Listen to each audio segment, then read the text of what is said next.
Welcome to the Joy and Justice Podcast, an extension of the Standing in the Gap Fund. This podcast takes you behind the scenes of stories too many families know: the loss of a loved one to violence, the fight for justice, and the search for healing. In our first episode, we talked about the call, that moment when everything changed. Today, we're talking about what comes after: the heartbreak, the quiet that follows when the cameras leave and a mother is left to pick up the pieces. I'm joined today by two extraordinary women who know that heartbreak intimately and have turned it into purpose: Pamela Dias and Gwen Carr. Pamela Dias is a mother, advocate, and the co-founder of the Standing in the Gap Fund.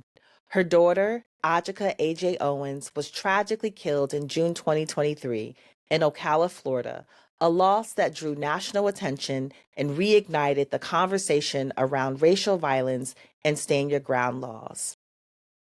Out of that grief, Pamela helped launch the fund to support other families impacted by racial violence, transforming pain into purpose. She continues to travel, speak, and lead as a voice for healing, justice, and community care.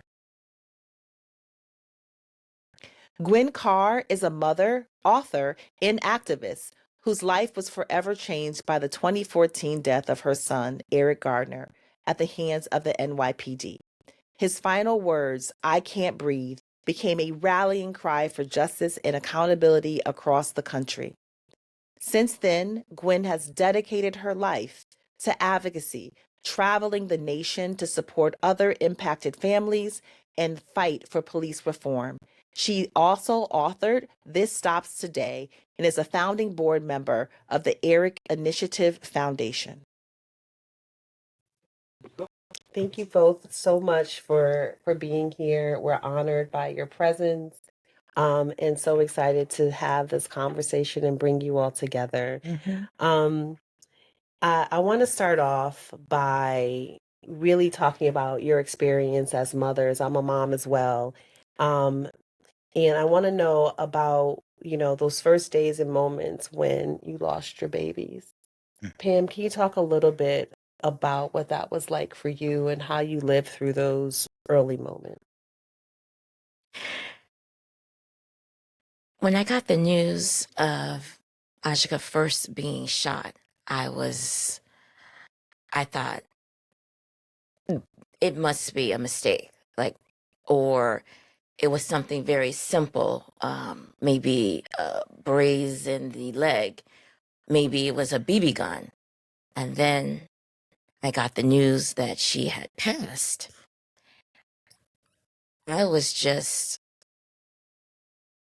in just sheer utter confusion. I was mad. I couldn't believe it. I was just basically in a state of shock. I was living in Atlanta at that time, and so my grandkids, where are they? Are they okay? Who's going to take care of them? So I immediately got on a plane the very next morning, and I'm still not processing that my child is gone. It didn't feel real. Not my child. This must be a mistake. This must be a dream, a nightmare. I just didn't understand really what was going on. Those days, I was literally just existing. I was just floating. Yeah. I remember those first Yeah. couple of days and hours. It's tough. Yeah. Miss Gwen, what was that like for you when you lost Eric? Well, when I first heard the news, I was working for transit. I was on the train, and we can't have our phones on while we're on the train. But when I got to Astoria, I had like a 40-minute break, I think it was. So it was summertime. So I usually sit out on the platform, open my phone, and see who's been calling me. And soon as I turned the phone on, a phone call was coming through, and it was a person I knew, but he was just saying, Gwen, I heard something happened to Eric. I don't know exactly what, but it's dealing with the police. And I says, what do you know? He said, no, this has just been told to me. So I says, okay. I said, let me hang up and try to get some information. Soon as I hung up, the next person called me, but they had the same type of news that the first person had. They just heard. They heard. That something happened to Eric. But this made me very anxious. And I said, well, what happened to him? Why is the police involved? And I says, well, I'm up in Astoria. My run was from Coney Island to Astoria. So first I said, well, I'm going in the office and we call it book off. I'm going to tell them I'm going home. Something happened to my child.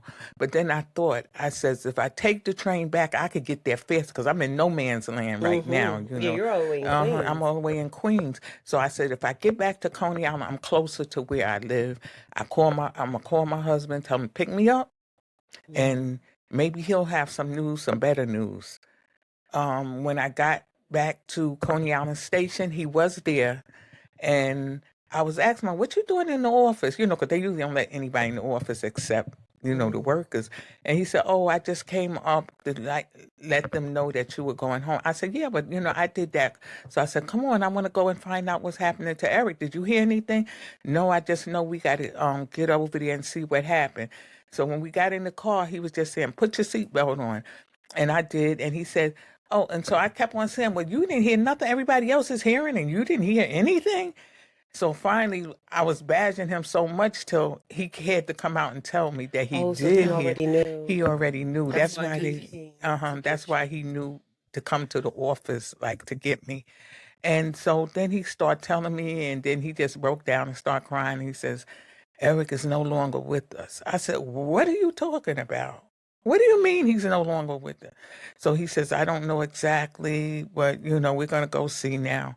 And I know that was like a blank moment to me because he starts telling me, first I'm trying to get out the car, but he had the child lock on because I was thinking I could get to Staten Island faster by running than I could in that car. I got to get to Staten Island. Maybe if I get there now, things will change. This is not going to be real when I get there. And then he says, once he calmed me down, he said, then at first I start kicking at the windshield. He said, Gwen, calm down. We're going to get there soon. And we did. And it was just like that day was a blank to me after that because I remember all my family was at the house, my sister, my brother-in-laws, everybody, my cousins, and everybody was trying to calm me down because I was just so upset at that time. And and like they say, sometimes they were saying about the news people were outside. I said, I don't want to see anybody. I don't want to talk to nobody. I went laid on my bed saying, maybe it's a dream. But then one of my brother-in-laws said, well, Gwen, I think we should talk to one media and tell him that if we say anything, we want it just the way we say it. We're just upset and disturbed. We don't actually know what has happened to Eric yet. And because they wouldn't let me go to the hospital because they told me I was too distraught to go to the hospital. My brother-in-law and my husband, we'll go. When I got my news, I was by myself. I was alone, and I just remember just fighting the air, just literally just fighting, and that was walking easy. Around in my room, just aimlessly screaming, crying, And that's the day you're in a dark place. Yes. You don't know what to do, who to talk to, and just hoping that this is a dream. This will all go away. I'm going to wake up from this. Yeah. Because this is a real nightmare. But it's worse than a nightmare because we never wake up. Yeah. We still in that nightmare. We live it daily. Daily. Every day we live it. It's just a news story to other people and to the media.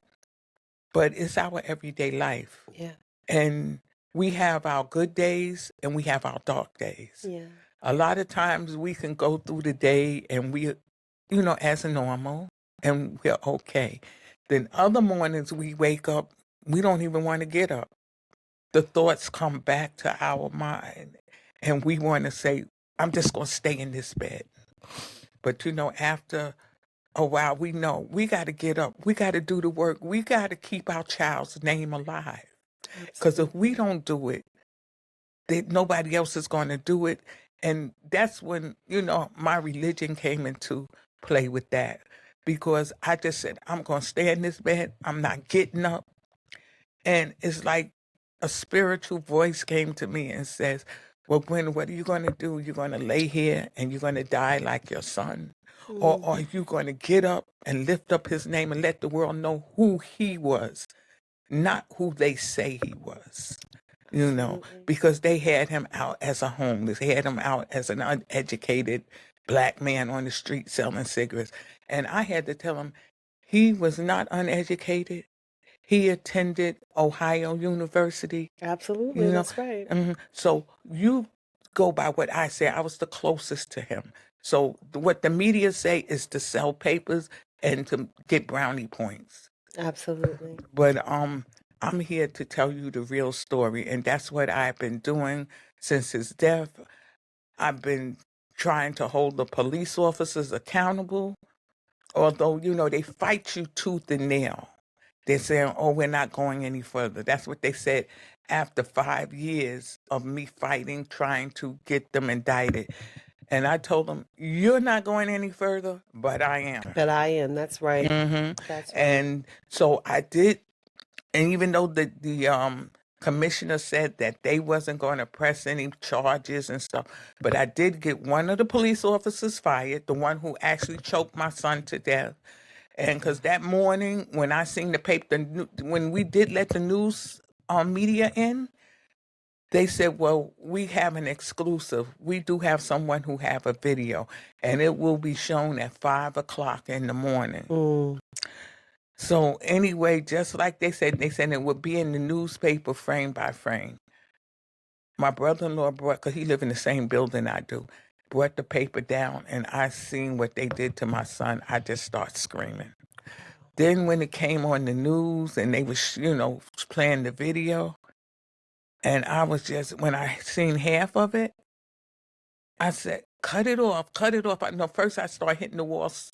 Leave my son alone. Leave, like I could stop it by just, banging on the walls and yelling. But those moments you will never forget. You can remember everything that happened that day, play by play, know where you was at this time, what happened as the sequence went along until you heard about your child's death. Absolutely.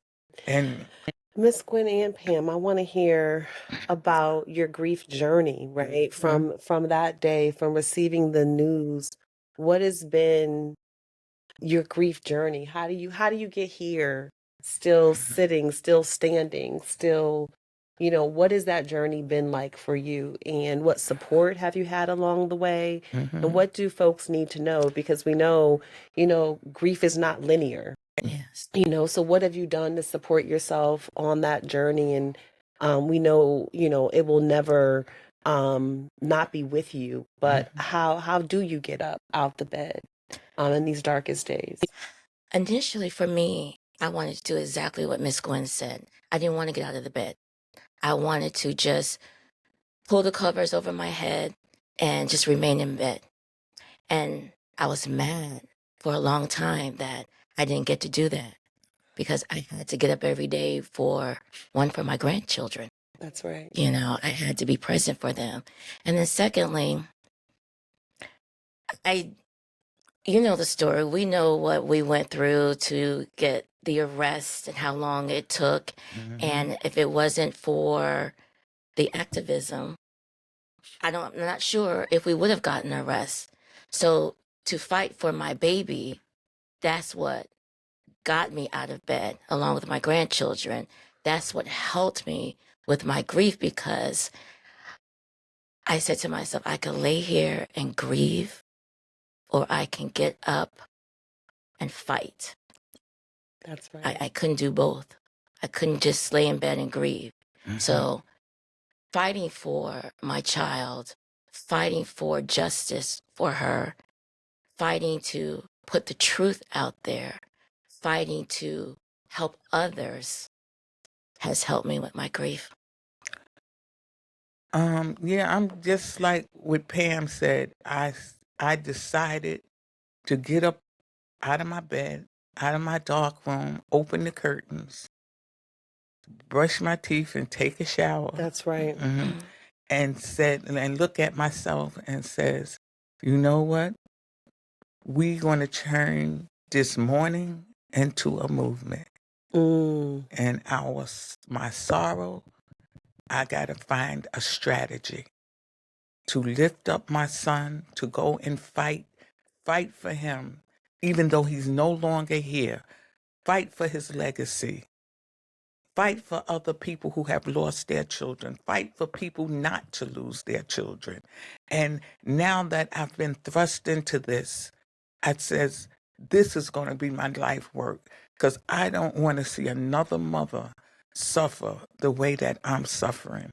And I didn't know that there were so many mothers until I was thrust into this, into this activism. Mm. And just going around and speaking in auditoriums and community colleges, churches, and then other mothers were coming forward, and then they were there telling their stories too, and looked like one story got worse than the other.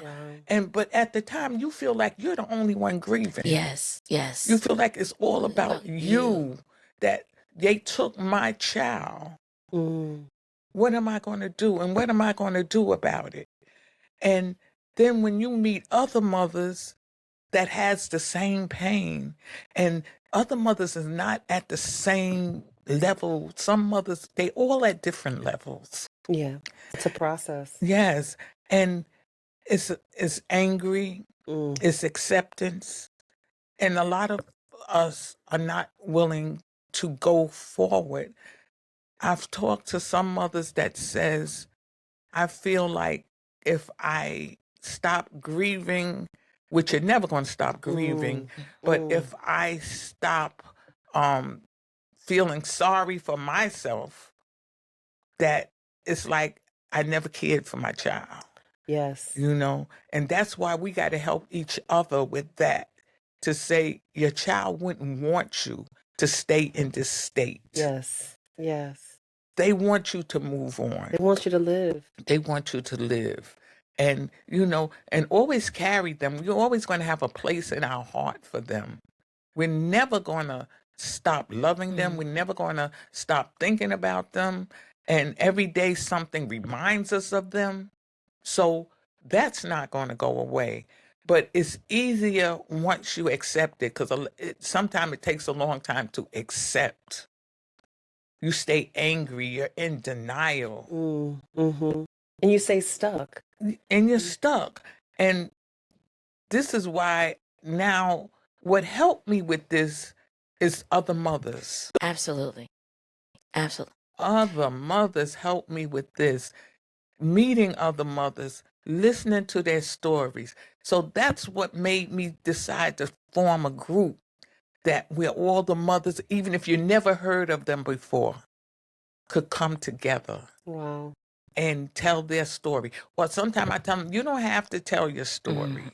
You could be among us, and when you feel comfortable to tell your story, you could tell them, because we're here for embracing, for empowering, and loving on you, and saying, it's going to be all right. Down the road, you're going to accept this, and you're going to think about the silly things. You're going to think about the things that they love, their sports or whatever. And, and we could have a conversation about that. Yeah.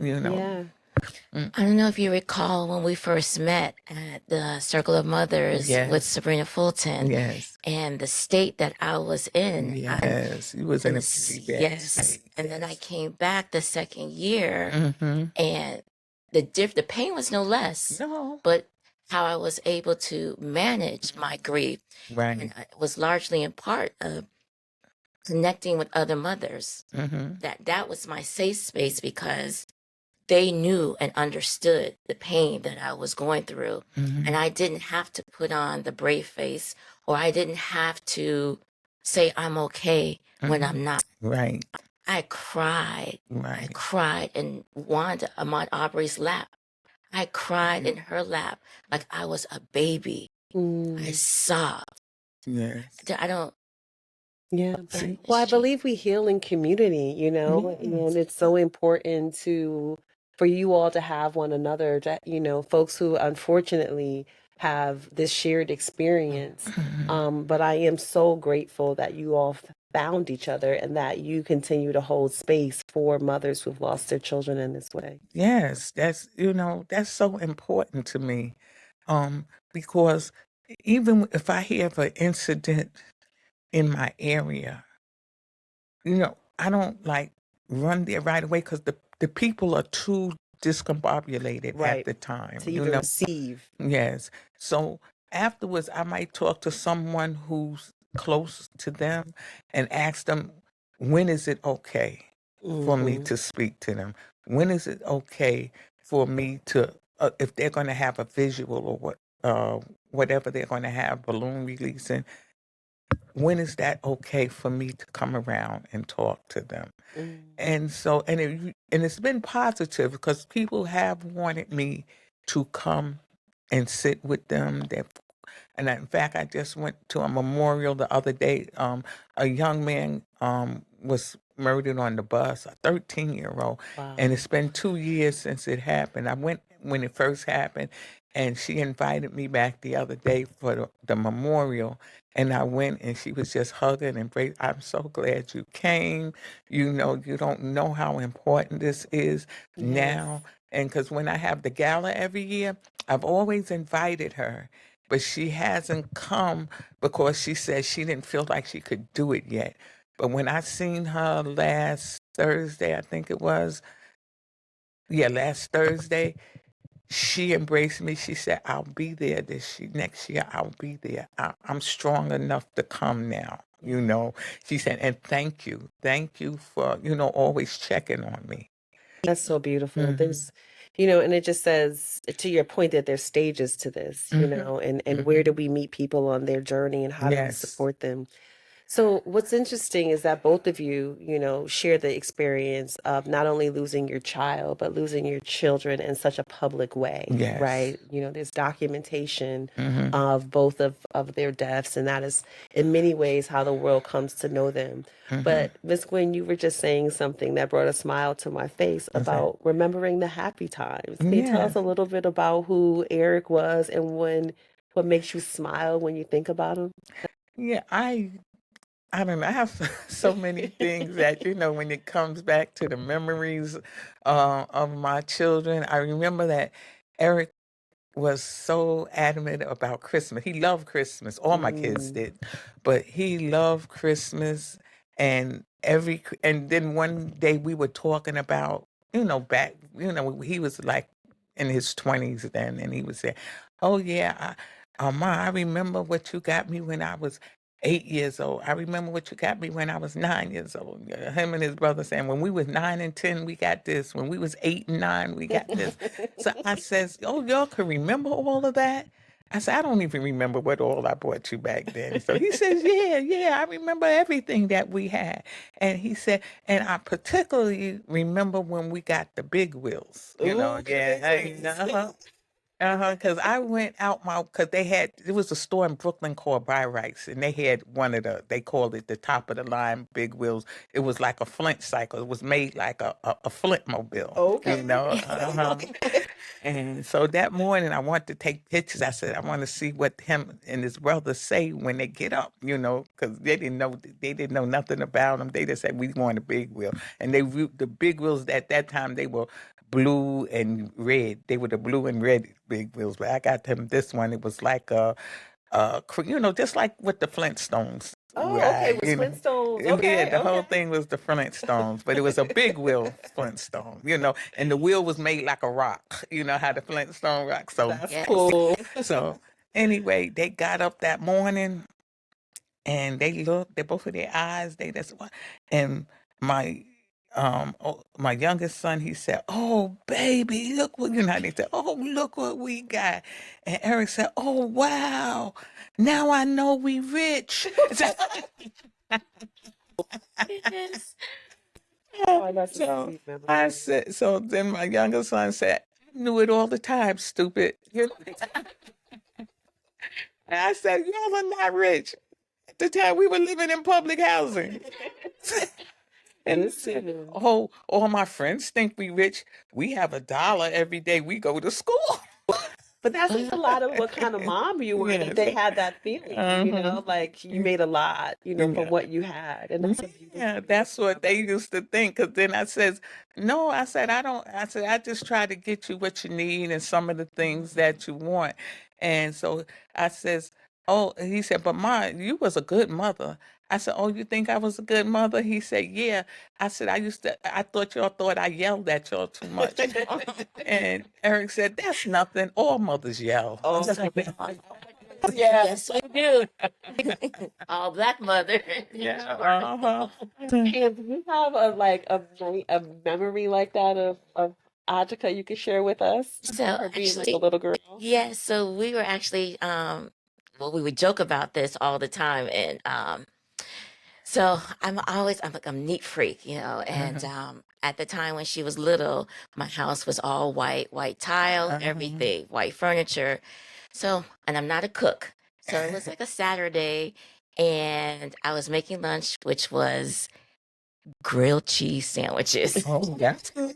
And I just had just enough bread for everybody. Uh-huh. And so one fell on the floor. Mm. So I picked it back up. Uh-huh. And so she's Kiss like, it up to and God. I said, this is what happens. Kissing up to God. 5-second rule. 5-second rule. I was like, this is what happens when you keep a clean house. You can eat off the floor. And she's watching, unbeknownst to me, to make sure that she doesn't get the one that was on the floor. So we were just joking about this, actually probably maybe a couple of months before she, yes, Yeah. So with the Standing in the Gap Fund, we are really been thinking a lot about how to support families who lose their loved ones in this way, in the way in which this also like financially devastates you. No one thinks Yes. about, these hidden costs and these other things. They In don't. AJ's case, she had 4 babies. Is Eric a father? Yeah, Eric has 5. 5 babies, right? So can you both talk a little bit about just the hidden costs, the things that people don't think about, they don't consider when a loved one is lost in this way, especially when that person has children? Mm-hmm. Yeah, that's true because they don't think about you got to prepare for that funeral. That's right. They don't think about all the kids got to have clothes to wear to that funeral if they don't have it, already. They don't think about now the place where they was living. You got to go there and you got to clean it out. Yes, or right. whatever. Oh, that was one of the hardest days. Yes, and they don't think about you may need money for food, for other necessities. You may need money for your clothes for yourself because you wasn't preparing for this funeral. Right. That's exactly You right. you need clothes for your loved one, the one that you have to bury. Because some people will say, "Oh, well, the worst day of my life is the day that I lost my child." But the worst day for me was taking him to the cemetery and he wasn't leaving with me. Yeah. That was the worst day of my life, in that situation. So, people don't think about the aftermath or doing after the funeral, even after the funeral. When everyone goes away. When and the everybody media goes away, the attention. cameras go away. And now you're left there, and now the phone calls stop. The media may stop, I mean, for me, it didn't stop for a while, but just the idea when I'm home alone, when I'm in there and I'm thinking, I'm looking up at this ceiling and replaying everything in my mind, all of this, nobody sees this. Yeah. This Yeah. is for you to bear The and you hidden to carry. impact. Yeah. And they don't really know. They say, oh, you look so good, for what you've been through. But the truth is, we don't look like what we've been through. That's right. We push on Mm-hmm. because, as they say, we go through the valley of death. We may not stop there, but we go through it, and going through it, that's a rough time. It is. It is. Absolutely. What about you, Pam? You want to talk a little bit about just some of the hidden costs, some of the things that people don't really consider when they see these news stories today? So in my case, I had 4 grandchildren. So I'm living in another state and I'm a flight attendant. So I'm flying, I'm in and out, in and out. So I didn't require a big home. Mhm. So I had housing basically for myself and an extra room. Mhm. So now I relocate. I'm without a job, no income. And most people, they miss a paycheck or two. That's And me. they're basically maybe homeless. That's right. Lights off. So then now I have to provide housing for 4 children, 3 boys and a girl. There's future. Their clothes, they're growing. Shoes, Mhm. food, future, college, education. Yeah. I have to gain employment. You spoke about burying your child. And then it may sound shallow, but these are real costs that are associated with funerals. That's not You shallow. have to you have to clothe yourself, Mhm. buy clothing for yourself, Mhm. clothing for the children, haircuts, shoes. And in your case, security. Yes, That's that right. as well. That was actually one of the biggest bills. We ended up having to have security because of death threats. Oh my Absolutely, goodness. because of the magnitude and the circumstances surrounding the Yeah. case. Mhm. If I'm understanding correctly, they shielded my beautiful sister here and the rest of the family shielded me from so much. But I understand that there were KK rallies going on. Wow. So there's legal fees. The children, we wanted to continue as much normalcy and keep them involved. So now I have childcare costs, Yes. expenses for, little Of outings for them. Mhm. There's just so It's expensive. yes. Absolutely. There's a lot that goes into Yeah, and I think it's And- so unfair yeah. that you all are burdened with that expense after you have to deal with And no this one type of really pays tragedy. that any Yeah. attention. Yeah. They don't. You have a few people that's around you who's willing to help you. Right. But in my case, they raised hundreds of thousands of dollars for the police officer who murdered my son. Mm. They did not raise a dime for me. And then the people who did in the community who did raise money for the family, the wife and the kids got it. I got none of that. Yeah. Right. Yeah. I got none of that. And then even when the settlement came, I got none of that. I wasn't considered next of kin. Correct. Wow. Yeah. Mhm. And then there's also activism. Yes. The cost associated with that Yes. to fight for justice. Yes. Absolutely. And so with Standing in the Gap, which is the fund that we've co-founded, that's really what we want to support, is to make sure that families don't have to bear this burden alone, and especially the financial side of the burden. We have enough as a community to be able to show up and support you all. Yes, that's what I wanted to do too. When we hear about a family, sometimes families, they're living day to day when things Absolutely. like this happen. Just like yourself, you was providing for yourself, Pam, and your daughter was providing for her children and your grandchildren. Yes. So this is so unexpected. Right. I became a helper to her, to sole provider. Yes. Yes. Yeah, absolutely right. Yeah. From grandparent to basically Yes. parent. And yeah, because I remember the days when I used to, for my son, because once me and my son, he was locked up, I used to go to the grocery store, to the all-night grocery store, I used to call it then, and after I got off of work, because, I'd work my 8 or 10 hours at transit, then I had my daughter meet me, and then we'd go to the supermarket and then bring food to my daughter-in-law's house for the kids. I sent packages like clothes and stuff there for them, So I'm ongoing helping, giving money when I can. Doing all that because we as grandmothers, that's what we do. Nothing expected in return, but this is what we do. And and I don't mind. I don't feel no way about doing that because I'm going to always do that. Because like I tell people, I born 3 children, but I raised 9. I raised my brother's 3 because he died at him and his wife died at an early age. So I raised them 3. They was like along with my children. And then I had 3 stepchildren, before me and my husband got married, he had 3 kids, 3 little kids, and they used to come they stayed with us on a regular. They come on the weekend and they stay with us. Then they went home with their mother, but then they come back on Christmas and Easter and whatnot and spend the whole time with us and everything. Super mothers, super grandmothers. Yes. So, but I loved it because even today, all those kids, they love me to death. They, my stepchildren. Well, I call them now my bonus children. Your bonus.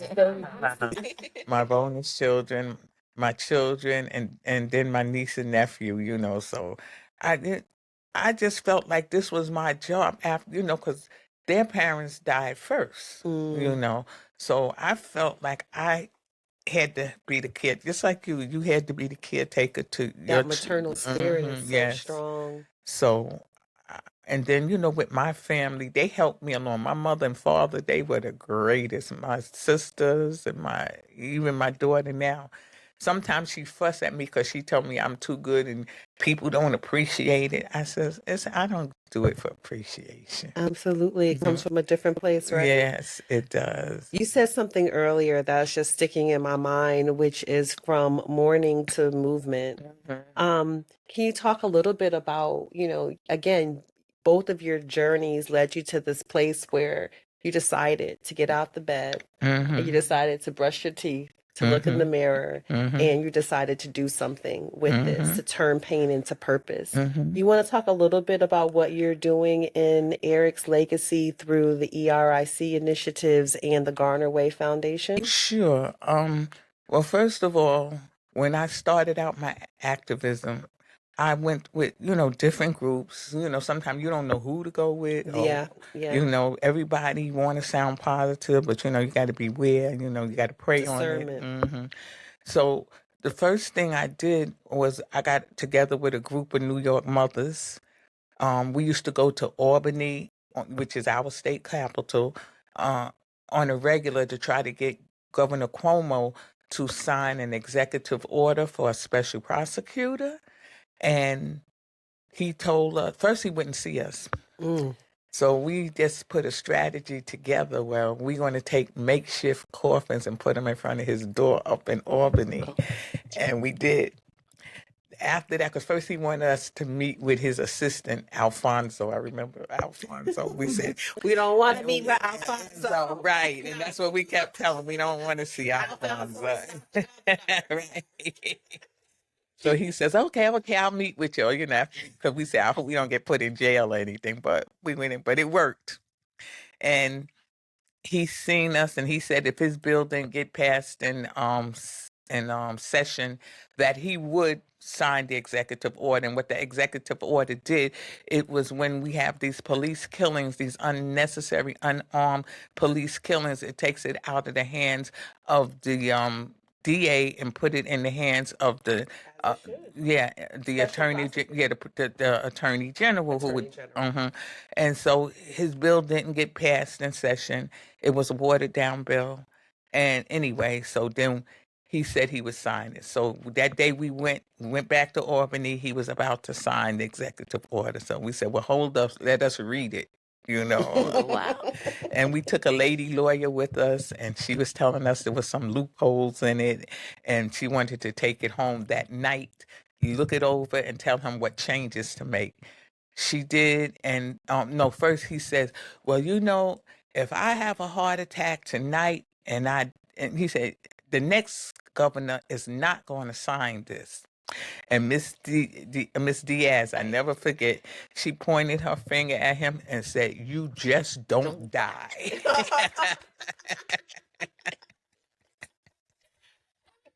I never forget that. He laughed about it, and the next day now he makes a big thing. We went to NYU and he had all the big wigs there while he was signing the executive order That's and right. whatnot. So although we didn't expect that, but it was good and whatnot. And with the Eric Initiative Foundation, what we do, the ERIC, we call it, and it stands for Eliminating Racism and Inequality Collectively. That's what Oh, it's named. beautiful. And so we try to help beyond like the mothers, we definitely do a lot for the families and the mothers.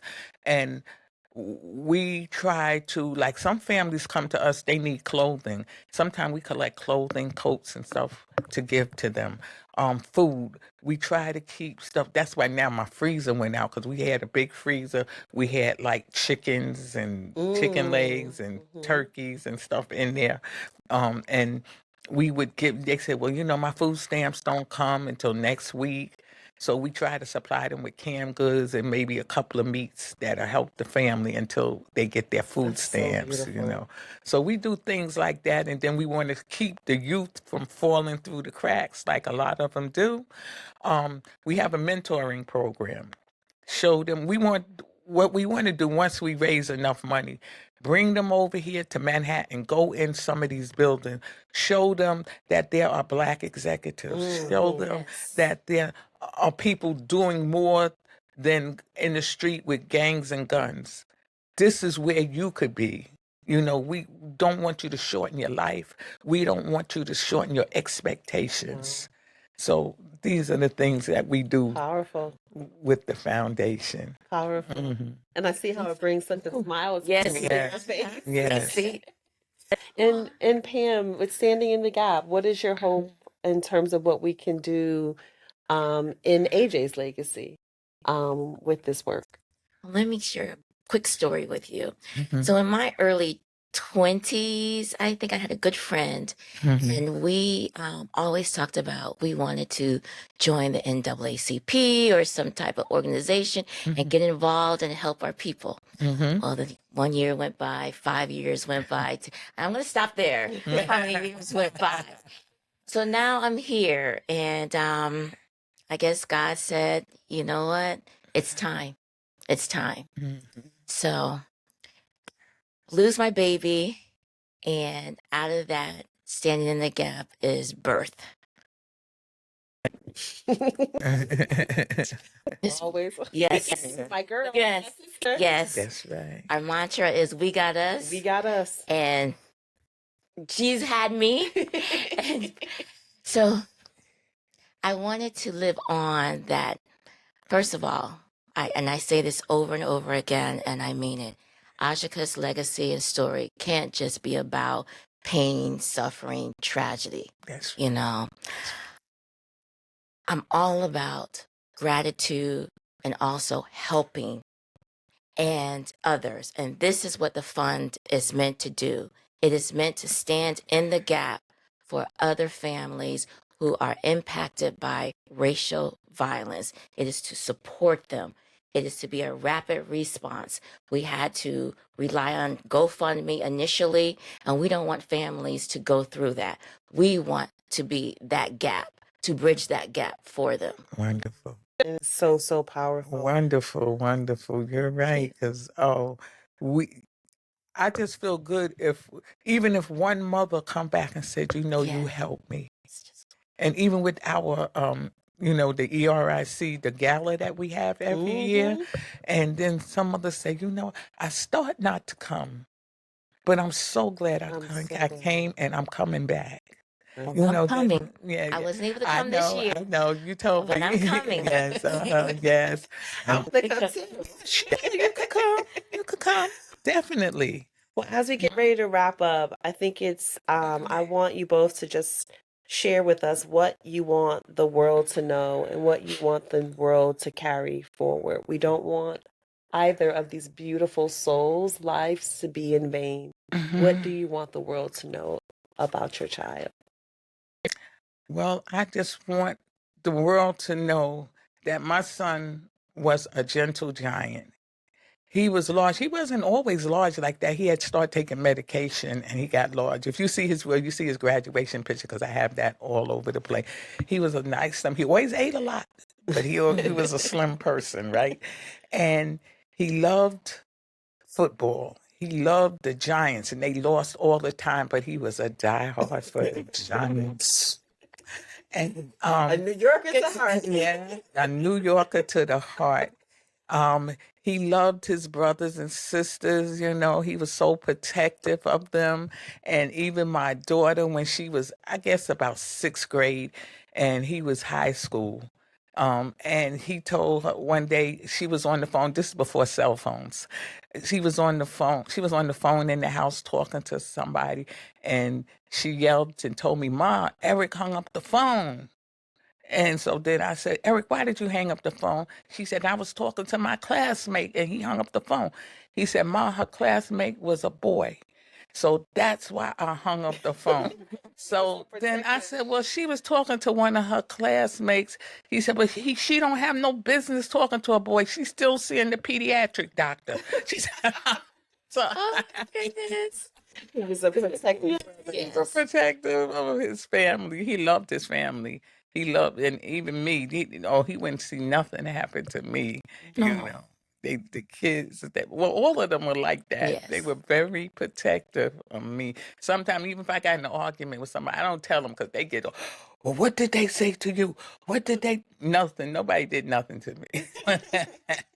Well, we can tell where he got that spirit. Yeah. Oh. Pam, what do you want the world to know about AJ? So Ajike was obviously a single mom, but she really was deep rooted in her faith. Mhm. She instilled that in her children. Mhm. She valued education. And so I don't want her legacy to be a stigma that she was a single mom, because she always had big dreams, big hopes, and she just was vibrant and was so full of life. And her dream was that the world was going to know her name. And so now, They do. through her loss, through the Standing in the Gap Fund, and through this beautiful film, The Perfect Neighbor, that illuminates racial gun violence, stand your ground laws, and so much more, the world truly does know her name. So beautiful. Thank It's sad that they have to know our child's name through that, death. Yes. Through a hashtag and all. Yes. But we can't let our children be hashtags. We must let the world know who they were and who they were to us. And who they remain to be. Yes, and who they remain to be. Yes. Thank you It's both. so beautiful. Thank you Yes. both. Thank you so much for sharing your stories with us, and Yes. for sharing your babies with us today, Yes. and for getting out that bed Yes. and deciding to Yeah. turn mourning into movement. I thank you Yes. both. I think that was a thing we had to do. We felt like this was our mission to Yes. do this. It's a Thank you. calling placed on our lives. Yes. These conversations are not easy. They carry both the heartbreak and the hope that keep these movements alive. Through the Joy and Justice podcast, we honor the mothers, the families, and communities who continue to fight for healing and accountability. To everyone listening, thank you. Thank you for bearing witness and for standing in the gap with us. If this conversation has moved you, please subscribe, share the podcast, and visit standinginthegapfund.org to learn more and donate. Your support helps us reach more families, create more spaces for healing, and continue the work of transforming grief into legacy. Thank you.